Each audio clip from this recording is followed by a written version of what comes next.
Hi friends, welcome to our channel. ఈరోజు వీడియోలో చాలా ఇంట్రెస్టింగ్ టిప్ ఒకటి చెప్తాను.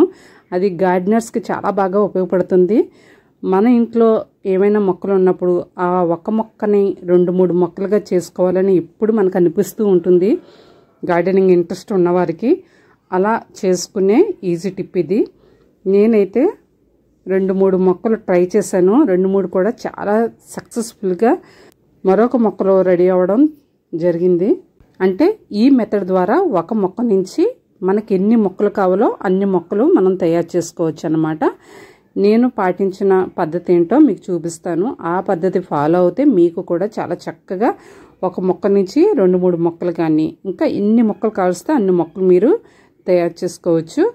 ఇది చాలా సింపుల్ మెథడ్. ఈ మెథడ్ ద్వారా నేను ఎన్ని మొక్కలు ప్రిపేర్ చేసుకున్నానో అవి కూడా చూపిస్తాను.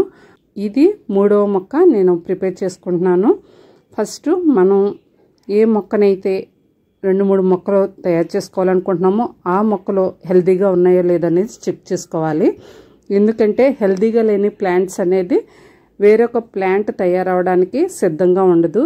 దానికి స్ట్రెంగ్త్ అనేది ఉండదు కాబట్టి అది వేరే మొక్కగా జీవం పోసుకోదు. అది బాగా గుర్తుపెట్టుకోవాలి. మనం ఏ మొక్క సెలెక్ట్ చేసుకున్నా అది హెల్తీగా స్ట్రాంగ్గా ఉండడానికి ఫస్ట్ మనం ట్రై చేయాలి. అలా హెల్తీగా ఉన్న ప్లాంట్స్ని మనం వేరొక మొక్కల మనం రెడీ చేసుకోగలము. ఇలా మనం ఎంచుకున్న మొక్కల్ని చిన్న కొమ్మల్లాగా మనం తీసుకోవాలన్నమాట. చిన్న ముక్కలు అయితే సరిపోతుంది. అరచేయంత ముక్కలు ఉండేటట్లు చూసుకోవాలి. వాటిని ఖచ్చితంగా అడుగు భాగం కట్ చేయాలన్నమాట. అడుగు భాగం మనం సిజర్తో కానీ చాకుతో కానీ కొద్దిగా క్రాస్గా నేను చూపించినట్లు కట్ చేసుకొని పెట్టుకోవాలి.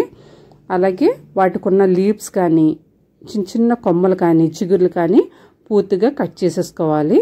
అలా కట్ చేసుకున్న కాడలను నేను రెడీ చేసుకున్నాను. ఇలా రెడీ చేసుకున్న కాడల్ని పక్కన పెట్టుకోవాలి. ప్రతి కొమ్మకి అడుగు భాగంలో మనం ట్రిమ్ చేయడం మర్చిపోవద్దు. ఖచ్చితంగా ట్రిమ్ చేయాలి. ఈ ప్రాసెస్కి ఫస్ట్ మెథడ్ అది. ఆ తర్వాత ఒక టబ్ తీసుకోవాలి. టబ్లో హాఫ్ వరకు అంటే మనం తీసుకునే కొమ్మలు బాగా ములిగే వరకు వాటర్ వేసుకోవాలి. మనం తీసుకున్నవి చిన్న కొమ్మలే కాబట్టి టబ్లో సకానికి నీళ్ళు వేసుకుంటే సరిపోతుంది. ఇప్పుడు మనం కట్ చేసి పెట్టుకున్న కొమ్మల్ని వేసుకోవాలి.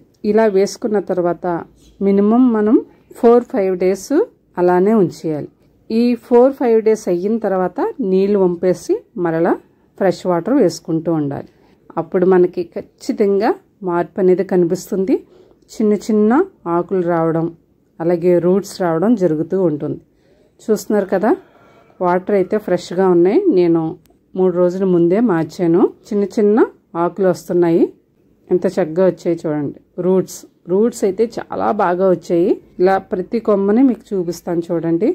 చిన్న ఆకులు రావడం జరిగింది. మనం ఆల్రెడీ ప్రతి కొమ్మకి ఆకులు కట్ చేసేయడం జరిగింది. చిన్న ఆకు కూడా ఉంచలేదు. కానీ వాటికి ఎంత చక్కగా ఆకులు వచ్చాయో చూసారు కదా. అలాగే రూట్స్ చూడండి. రూట్స్ కూడా చాలా చక్కగా వచ్చాయి. ఈ మెథడ్లో మీరు ఏ కొమ్మైనా పెట్టుకోండి.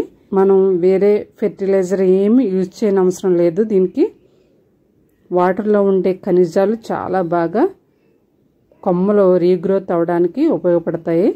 మీరు తీసుకునే వాటరు గోదావరి, కృష్ణ ఇలా నదులు ఉంటాయి కదా, ఆ నదుల్లో వాటర్ అయితే సరిపోతుంది. నేనైతే గోదావరి వాటర్తో ఈ మెథడ్ని ట్రై చేశాను. చాలా బాగా ఉపయోగపడింది. మీరు కూడా మీ దగ్గరలో ఉన్న రివర్స్, ఏ రివర్ అయినా పర్వాలేదండి, ఏ నది అయినా పర్వాలేదు, ఆ నదుల్లో వాటర్ మీరు తెచ్చుకొని ఖచ్చితంగా ట్రై చేయండి. 100% సక్సెస్ అవుతారు. పాత పద్ధతి అయినా కొత్తగా చూస్తున్నట్టు అనిపిస్తుంది నాకు. ఎందుకంటే ట్రై చేసిన ప్రతిసారి ఫలితం మనకు దక్కితే ఆ ఆనందమే వేరు కదా. ఇప్పుడు మరొక 4-5 రోజులు అలాగే ఉంచేసుకోవాలి. చూస్తున్నారు కదా, ఆకులైతే పెద్దవయ్యాయి. చాలా ఆనందంగా ఉంది. రూట్స్ కూడా పెరిగాయి అన్నమాట. ఇంకా ఆనందానికి అవధులే లేవు. ఇలా ఏ కొమ్మలైనా సరే, ఆ కొమ్మ ఈ కొమ్మని కాదు, ఏ కొమ్మైనా సరే మనం ట్రై చేయొచ్చు. కానీ ప్లాంట్ అనేది హెల్తీగా ఉండాలి. వేరే ఫెర్టిలైజర్స్ ఏమి మనం యూజ్ చేయని అవసరం లేదు. ఎంత హెల్తీగా ఉందో చూడండి. రూట్స్ కూడా చాలా స్ట్రాంగ్గా ఉన్నాయి. మనం ఎవరికన్నా మొక్కలు ఇవ్వాలనుకున్నప్పుడు కూడా ఈ మెథడ్లో మనం ట్రై చేసి వారికి మన మొక్కల్ని షేర్ చేయొచ్చు. అలాగే మనం ఒక మొక్క కాకుండా 2-3 మొక్కలు కావాలనుకున్నప్పుడు కూడా ఈ మెథడ్ని ట్రై చేయొచ్చు. మనకి కంప్లీట్గా 10 డేస్లో రూట్స్ అనేది వస్తాయి, చిగుళ్ళు అనేది వస్తుంది. అప్పుడు మనం వేరే పార్ట్స్లో నాటుకోవచ్చు అన్నమాట. ఇవి చూస్తున్నారు కదా, ఇవి ఇంకా స్లోగా గ్రో అవుతున్నాయి. సన్నగా ఉన్నాయి కదా కాడలు, స్లోగా గ్రో అవుతున్నాయి. లావుగున్న కాడలు బాగా ఎక్కువగా ఆకులు వచ్చాయి, రూట్స్ కూడా ఎక్కువగా వచ్చాయి. చూస్తున్నారు కదా, స్ట్రాంగ్గా ఉన్న వాటికి పెద్ద ఆకులు వచ్చాయి, అలాగే రూట్స్ కూడా ఎక్కువగా వచ్చాయి. మరి నేను ఈ మెథడ్తో గ్రో చేసుకున్న మొక్కలను చూపిస్తాను. ఇది ఫస్ట్ మొక్క అన్నమాట. ఇదే మొక్క గుర్తుపట్టండి, ఇది గోరింటాకు మొక్క. గోరింటాకు అయితే మనం వాడినా వాడకపోయినా ఆ ఆకులు ముదిరిపోయిన తర్వాత రాలిపోతూ ఉంటుంది. ఒక్కొక్క సీజన్లో అయితే మనం ఎక్కువగా గోరింటాకు వాడము. అలాంటి టైంలో హెన్న అలాంటివి తయారు చేయాలంటే ఆకు కావాలి. కోసిన తర్వాత ఆకు ఎక్కువగా లేకపోతే మనం దేనికి యూజ్ చేయడానికి పనిచేయదనమాట. అందుకని నాకు గోరింటాకు అవసరమయ్యి ఇక్కడ ఒక కొమ్మని ఇరిపి నేను ట్రై చేశాను. ఇప్పుడు మీకు చూపించిన మెథడ్లో చాలా చక్కగా సక్సెస్ అయింది. ఆ సక్సెస్ని బట్టి నేను రెండోసారి మూడోసారి వేరే వేరే మొక్కలు ట్రై చేయడం జరిగింది. చూస్తున్నారు కదా, ఇదైతే టబ్లో వేసాను. ముందు చూపించింది అయితే నర్సరీ గ్రో బ్యాగ్లో వేసింది. ఇది ఎంత చక్కగా పెరిగిందో చూడండి. ఆల్రెడీ ఒకటి ఉంది కాబట్టి ఇంకా మొక్కలున్న టబ్లోనే వేయడం జరిగింది. ఇది కూడా చాలా హెల్తీగా చాలా స్ట్రాంగ్గానే పెరిగింది. చూస్తున్నారు కదా ఎంత చక్కగా పెరిగిందో. 100% రూట్స్ రావడం, చక్కగా పెరగడం. ఈ పద్ధతితో ట్రై చేస్తే ఇంత బాగా గ్రో అవుతుందని నాకు ఫస్ట్ టైం తెలిసింది ఈ గోరింటాకు మొక్కతోనే. తర్వాత బోగన్విలియా మొక్క, పింక్ కలర్, మంచి పింక్ కలర్లో ఉంటాయి దీని ఫ్లవర్స్. దీన్ని కూడా అట్లాగే ట్రై చేశాను. చిన్న కొమ్మ తీసి ట్రై చేస్తే చిన్న చిన్న రూట్స్ వచ్చాయి. ఇంకా నేను ఎక్కువ రోజులు వాటర్లో ఉంచకుండా వెంటనే ఆల్రెడీ మొక్కలు ఉన్న టబ్లోనే వేయడం జరిగింది తర్వాత మార్చుదామని. ఎందుకంటే బోగన్విలియా ఎప్పుడు సెపరేట్గా వేస్తేనే దానికి అందం అన్నమాట. కొంచెం స్ట్రాంగ్ అయిన తర్వాత వేరే కుండీలోకి మార్చాలి. మరి ఈ వీడియో నాకులా మొక్కలంటే ఇంట్రెస్ట్ ఉన్న వారికి బాగా హెల్ప్ అవుతుందని నేను అనుకుంటున్నాను. ఈ వీడియో నచ్చితే లైక్ చేయండి.